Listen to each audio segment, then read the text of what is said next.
in the vast expanse where the Sahara meets the Atlas Mountains, a lineage emerged that would redefine the destiny of North Africa. For nearly 4 centuries, the Alaouite Dynasty has reigned over Morocco, guiding the nation through ages of conquest, colonization, and independence. This is the story of a family that claimed descent from the Prophet Muhammad and transformed a fragmented land into a unified kingdom, weathering the storms of history to remain on the throne to this very day. Join us as we trace the odyssey of the Alaouites from their rise in the 17th century to the modern reign of Mohammed VI. Roots in Tafilalt.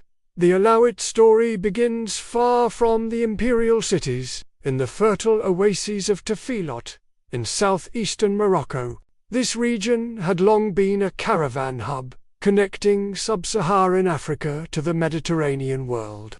Here, in the early 17th century, the Sharifs, noble descendants of the Prophet, held religious and moral authority over local tribes. Among them was the family of Moulay Sharif, whose sons would one day claim the Moroccan crown. By 1631, Moulay Sharif had secured control over Tafilalt, but the rest of Morocco lay in turmoil. The Sogdian dynasty that had once defeated the Portuguese and Ottomans had collapsed into rival factions, plunging the kingdom into anarchy. Cities like Fez and Marrakech became pawns in endless power struggles. Moulay al-Rashid, the unifier after Moulay Sharif's capture by enemies, his son, Moulay al-Rashid, emerged as the most ambitious of the Alaouites. A brilliant tactician and charismatic leader, he vowed to reunite Morocco under strong central rule. Beginning in 1664,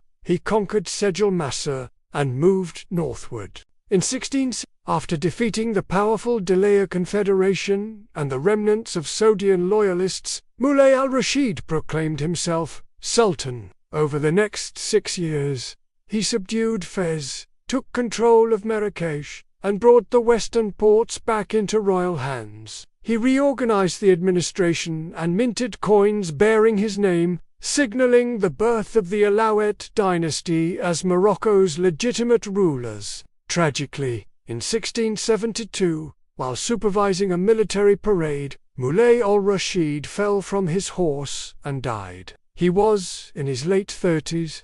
Moulay Ismail, the Iron Sultan, the throne passed to his half-brother, Moulay Ismail, who would become the dynasty's most formidable monarch. Moulay Ismail ruled for 55 years, from 1670 to until 1727, reign unmatched in length and ambition. Determined to crush all dissent, he built the legendary Black Guard, composed of more than 150,000 enslaved and conscripted soldiers. With this army, he imposed his authority over rebellious tribes, raised fortresses, and exacted tribute from the countryside. Moulay Ismail's capital at Meknes became a wonder of the Islamic world. Vast granaries, stables for 12,000 horses, monumental gates, and palaces of intricate Zelai tilework proclaimed his glory. According to chronicles, more than 50,000 workers toiled day and night to build these imperial complexes. Beyond Morocco's borders, Moulay Ismail confronted European ambitions. He expelled the English from Tangier in 1684, raided the Spanish enclaves, and negotiated with the French King Louis XIV, proposing a marriage alliance between his daughter and the French Dauphin, a union that never materialized but reflected his political audacity. Succession struggles and foreign trade. Upon his death in 1727, Moulay Ismail left over 500 children and a contested legacy. His many sons plunged the kingdom into decades of fratricidal warfare. Sultans rose and fell in quick succession, some ruling only months before being deposed. This turbulence lasted nearly 30 years until the reign of Moulay Mohammed ibn Abdallah began in 1757. A pragmatic and far-sighted ruler, he brought stability and fostered commerce. He built the port city of Essaouira known as Mogador, whose warehouses brimmed with goods from Europe and sub-Saharan Africa. In 1777, he extended Morocco's hand to the newborn United States, becoming the first Muslim ruler to recognize American independence. The Treaty of Marrakech of 1786 formally established relations, a testament to the Alaouites' maritime ambitions. 19th century challenges. As the 19th century dawned, Morocco faced mounting challenges. Under Sultan Moulay Ismail, the kingdom embraced a conservative religious revival, closing itself off from much European contact. But isolation could not prevent foreign encroachment. In 1844, French forces under Marshal Bugeaud defeated the Moroccans at the Battle of Isly. After Morocco aided the Algerian resistance leader, Emir Abdelkader, the Treaty of Tangier forced humiliating concessions. Moulay Ismail and his successor, Moulay Mohammed IV, struggled to modernize Morocco's defenses. The sultans experimented with new military training and arsenals, but lacked the resources and unified authority to resist European advances.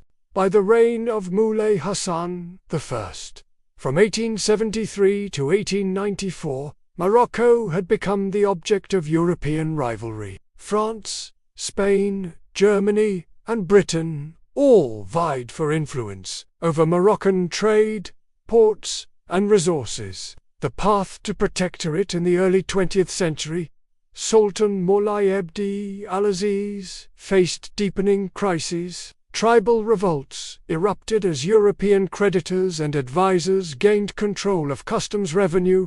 The country spiraled into chaos. And in 1912, after the Agadir crisis and mounting French pressure, Sultan Moulay Ismail signed the Treaty of Fez.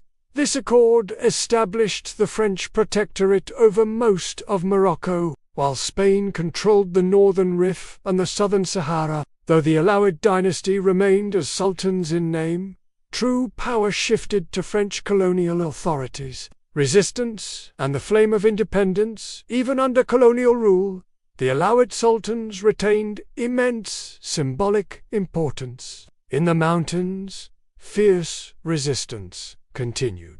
The Berber warrior Abd el-Krim led the Rif Republic, defeating Spanish forces at the Battle of Anyel in 1921, and defied European armies until when Sultan Moulay Yusuf passed in 1927, his son, Mohammed V, ascended the throne. Calm, patient, and politically astute, Mohammed V became the unifying figure of Moroccan nationalism. During the Second World War, he famously refused to hand over Moroccan Jews to the Vichy regime, declaring them under his protection. In 1953, French authorities exiled him to Madagascar, hoping to extinguish the independence movement. Instead, mass protests and boycotts erupted across Morocco. 2 years later, in 1955, Mohammed V returned in triumph. In March 1956, Morocco reclaimed its sovereignty.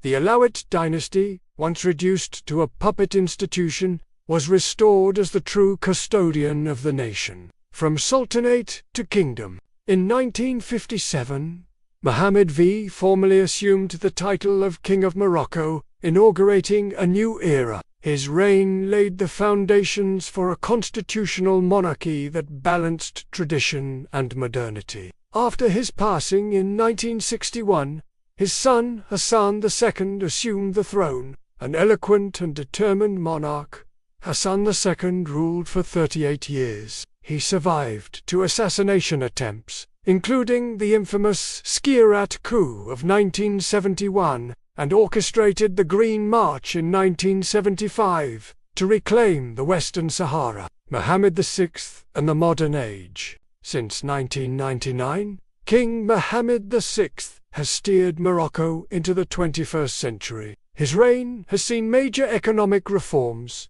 infrastructure expansion, and cautious democratization. He has invested in renewable energy, education, and Africa-wide partnerships, positioning Morocco as a leader in the Maghreb. Despite challenges from social inequality to regional tensions, the Alaouite dynasty endures. Their long story, from the sands of Tafilalt to the halls of Rabat's royal palace, is one of resilience, faith, and adaptation. For nearly 400 years, the Alaouite dynasty has stood as Morocco's anchor. They have faced civil wars, colonial domination, revolutions, and modern transformations, yet their line remains unbroken. Their legacy is woven into the fabric of Moroccan identity, a testament to the power of continuity and the spirit of a people determined never to surrender their sovereignty. If you enjoyed this story,